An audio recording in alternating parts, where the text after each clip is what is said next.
Hi everybody, welcome to the How to Help a Friend workshop. It is important to educate ourselves, to recognize when someone is struggling and learn how to properly support one another in an effective way.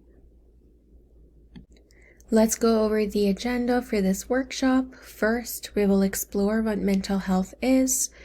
Then we will discuss the mental health continuum tool. Then we will go over a few tips and strategies on how to help and approach a friend in need.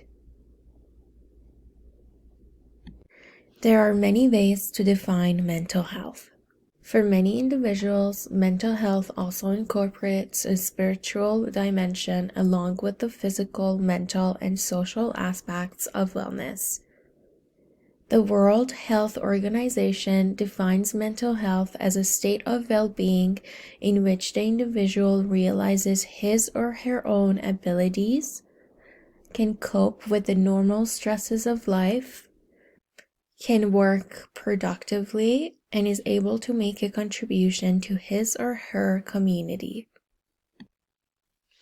A mental illness affects a person's thinking, emotional state, and behavior and disrupts the person's ability to work or carry out other daily activities and engage in satisfying personal relationships. There are many different types of mental illness, and they can vary in intensity and impact on our daily lives. Mental illness exists on a continuum. We do not need a diagnosis to qualify for getting help. We'll talk more about this continuum in the next slide. There are various tools, resources, and apps that you can use to help understand your mental health signs and symptoms. Here at MacEwan, we like to review the Mental Health Commission of Canada's Mental Health Continuum tool. The Mental Health Continuum tool recognizes the spectrum of all mental and physical health problems that may affect people during their lives. The continuum moves from healthy adaptive coping, which is the color green, through mild and self-limiting distress or functional impairment, which is the color yellow, to more severe persistent injury or impairment, which is the color orange, and clinical illnesses and disorders that need more intensive medical care, which is the color red. The arrow under the 4 color blocks highlights that mental health is a continuum, one you can move back and forth on. Many people have physical and mental health problems that, when identified and treated early, can be temporary and reversible. Even if injured or ill, it is possible to return to health and function at a high level. Using colors to talk about mental health helps prevent people from using stigmatizing labels. It also prevents diagnosing others, which should be left to healthcare professionals. The Mental Health Continuum tool is a self-awareness tool that can help you understand changes to your mood, attitudes, behaviors, or physical changes, or in your use of substances and addictive behaviors. Everyone is different when it comes to experiencing poor mental health. It is important to be aware of your own baseline and when you move from that baseline. One person might primarily struggle with physical and social functioning, whereas someone else might primarily experience thinking and emotional difficulties. This tool allows you to reflect on your signs and indicators of good, declining, and poor mental health and well-being. Think about your friends' coping methods, signs, and indicators within each of these areas, and use this tool to check in with them periodically to see how they're doing. Reflect on the changes of your friend's mood, attitudes, behaviors, or physical changes or use of substance use behaviors. To learn way more about this Continuum tool, look for the Inquiring Mind workshop hosted by the WPS. It's a 4-hour workshop all about mental health, coping, and creating a supportive campus environment for all. Let's go over MacEwan's mental health statistics in 2019. As you can see, within the last 12 months in 2019, students reported 67% of the students felt things were hopeless, 94% felt overwhelmed, 34% felt depressed, 75% felt overwhelming anxiety, and almost 20% felt suicidal. We shared these stats with the intention to shed light on how frequent some of the above issues are for an undergraduate student. Struggling with mental health issues can also affect one's academic studies. From the list, you will notice that stress, anxiety, and sleep were the most common concerns that were impacting students' performance. However, this lengthy list illustrates how many mental health issues may play a role in one's academic success. Mental health issues can impact various aspects of an individual's life, and it's important to seek help when needed. Mental health issues such as anxiety, depression, and stress can cause mental blocks and affect your ability to perform. Academic performance is an indicator to look out for if you believe your friend is dealing with some mental health issues.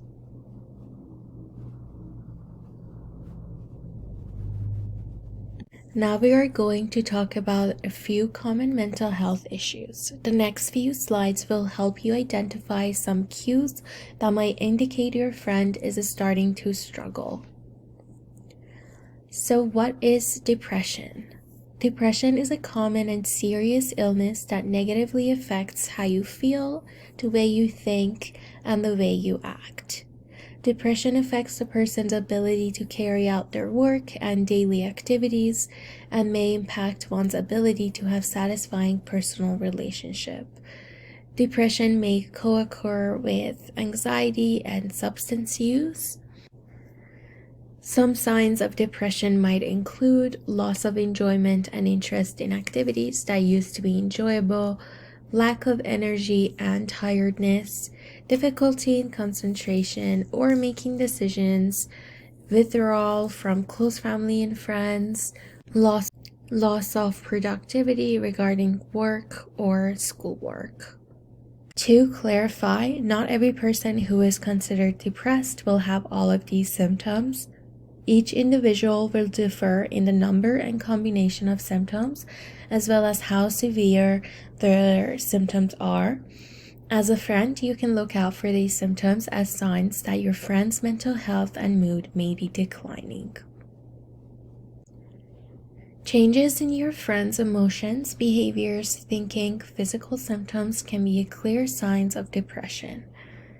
There are certain things to look out for. Emotions to look out for may include sadness, anxiety, guilt, anger, mood swings, and lack of emotional responsiveness, and feelings of helplessness.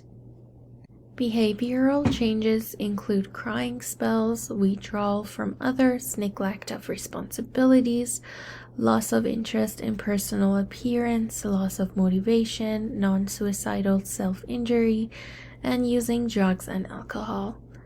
Changes in thought process are very important in determining if your friend has depression. Thoughts such as I'm a failure, no one loves me, it's all my fault, I am alone, and life is not worth living are thoughts one should watch out for. Of course, depressed thoughts are not limited to these. Physical changes such as chronic fatigue, lack of energy, loss of appetite, constipation, weight loss or weight gain, and unexplained aches and pains are symptoms that need to be paid attention to.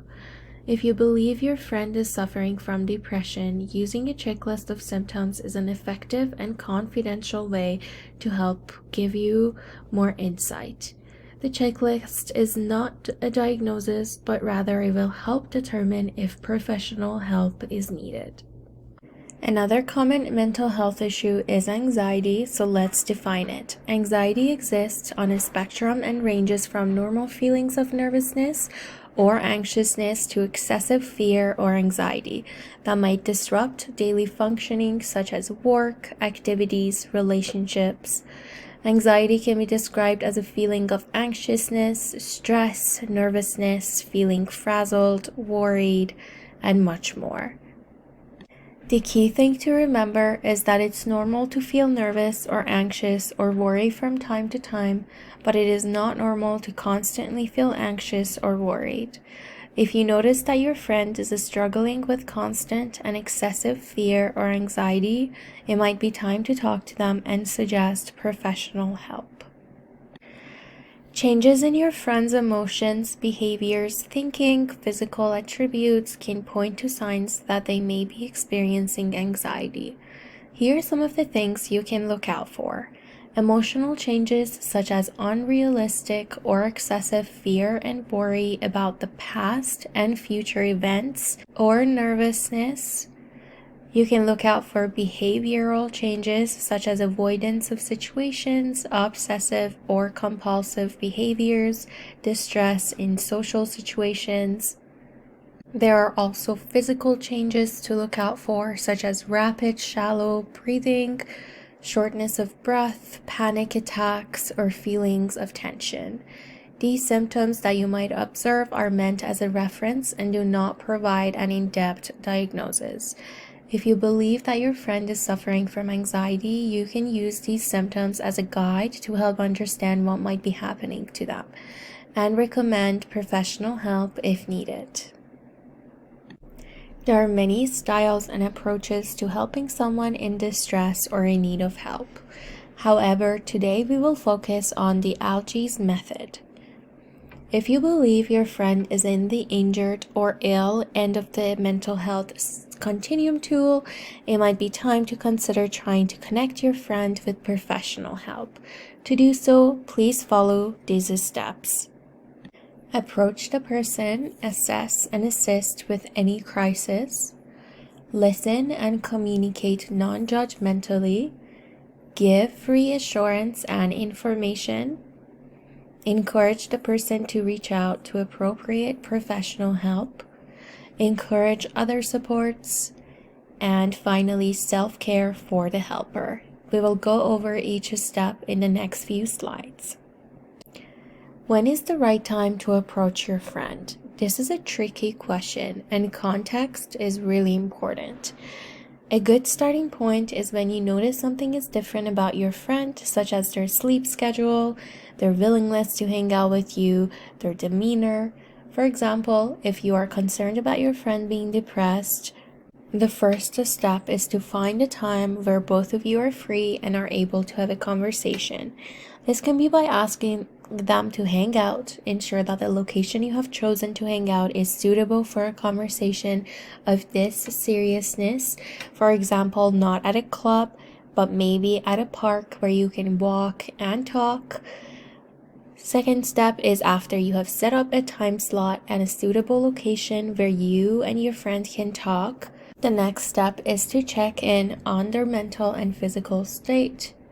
Start off with casual conversation, things you would normally talk about, and then try to identify any indication that they may be having an internal crisis. Let's say that your friend has decided to open up about their situation after you address your concerns. The next step is to provide support, which might include helping and providing a solution or suggesting professional help. Finally, ensure that you keep everything told between you and your friend private, unless you believe they are endangering themselves and possibly others. Once you have established a conversation between you and your friend, the next step is to listen and communicate with them in a non-judgmental way. When listening and communicating, it is of utmost importance that you set aside any judgment made about the person or their situation. Keep any opinions to yourself during this critical time. Most people who are experiencing emotional distress and thoughts want to be listened to before being offered advice, options, and resources that may help them.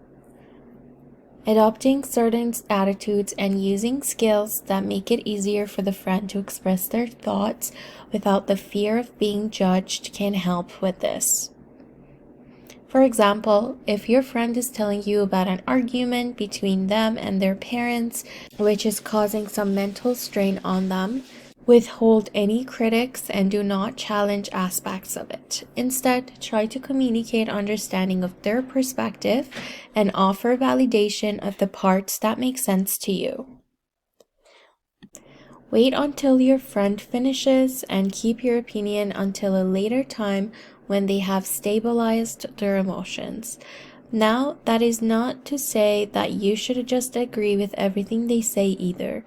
If you can offer a different perspective, you can do so, but wait until the situation has calmed down and they are capable of hearing you. Another aspect of listening is to make sure that you don't make it about you. Do not overshadow their experience with your experiences. While you can try to connect with your friend using past experiences, do not speak about how hard it was for you or how easy it is to get out of the situation. Your main job is to listen. Once a person has felt listened to, it can be easier for you to offer support, reassurance, and information. During moments of overwhelm, you should offer emotional support such as giving hope for recovery, empathizing with how they feel, and offering practical help with tasks that may seem overwhelming. For example, if your friend is expressing feelings of hopelessness, you might offer reassurance that things will get better and it's only a matter of time. Offering nuggets of hope by highlighting their strengths, naming experiences they have overcome in the past can help build your friend's confidence back up. Offering hope can help build a foundation to work off of. From there, you may try to empathize with them to the best of your ability and offer possible suggestions to support them with the problem that they are overwhelmed with. For example, if they're feeling overwhelmed by an upcoming midterm, offer study tips or try studying with them. So the big question is, when is a friend sufficient support and when is professional help more appropriate or required? If several of the following are occurring, it may be useful to support your friend to connect with a mental health professional. Dramatic sleep and appetite changes or decline in personal care. Rapid or dramatic shifts in emotions or depressed feelings. Recent social withdrawal and loss of interest in activities previously enjoyed. An unusual drop in functioning at school, work, or social activities, such as quitting sports, failing in school, or difficulty performing familiar tasks. Detachment, such as loss of initiative or desire to participate in any activity. And nervousness, such as fear or suspiciousness of others, or a strong nervous feeling. As a friend, you may suggest options available to your friend for appropriate professional help and support. There are many forms of treatments and services available that could be beneficial to those suffering from mental health issues. These include medical treatments, support groups, rehabilitation programs, psychologist, family doctor, psychiatrist, and counselors. How do you suggest professional help to a friend? When suggesting help, it is important to enter into the conversation from a place of concern. An example of how to suggest professional help would be, "Hey, I have noticed that you haven't been your usual self lately. I noticed that you haven't been eating as much, haven't been coming to hang out as much, and you've appeared to be more down on yourself than usual.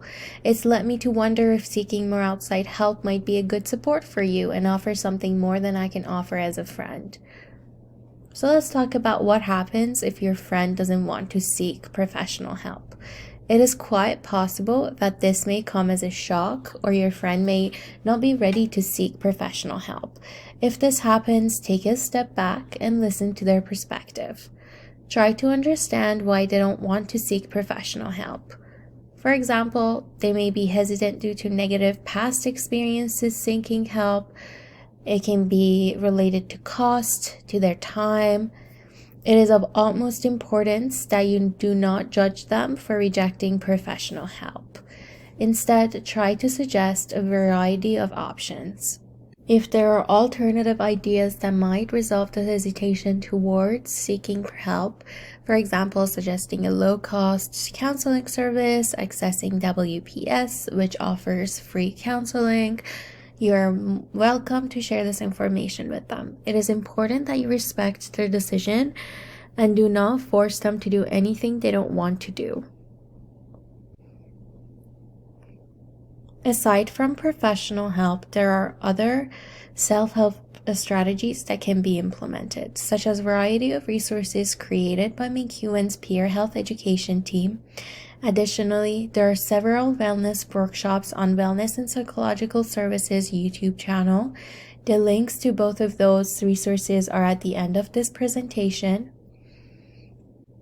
Aside from family and friends, what else is considered support? Mentors such as coach, your boss at work, a professor, or sport team's captain might be considered supports. If you are religious or spiritual, perhaps a priest, nun, or spiritual leader could also help you during a period of suffering.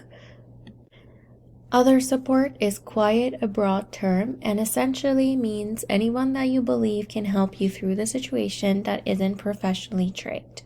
As you talk to your friend, try to identify the key people in their lives so that you can suggest them as a way for them to get the support they need. Helping someone in a stressful situation can also take a toll on you. That is why it is important that you as a helper make sure to keep tabs on your own mental health well-being. Make sure you are able to help yourself before you extend help to others. Just as your body needs to eat to function properly, you need to provide the proper nourishment to your mental state. Remember, you can only help others when you are mentally well as well. Depending on the level of support you are giving, you as the helper may also need to seek help from friends and maybe even from a counselor. It is important to create boundaries, such as limiting when and what sort of a support you can offer to your friends. For example, if a friend asks you to chat because they need support, but does it so randomly at 4 a.m. in the morning while you are sleeping, you might need to talk to your friend about the times in which you feel comfortable talking. Setting these boundaries offers respect for yourself and your time as well as communicates what you are able to offer in your role as their friend. Setting aside time for yourself to recharge and deal with your emotions is important. What do you do to help recharge after listening to the struggle of others?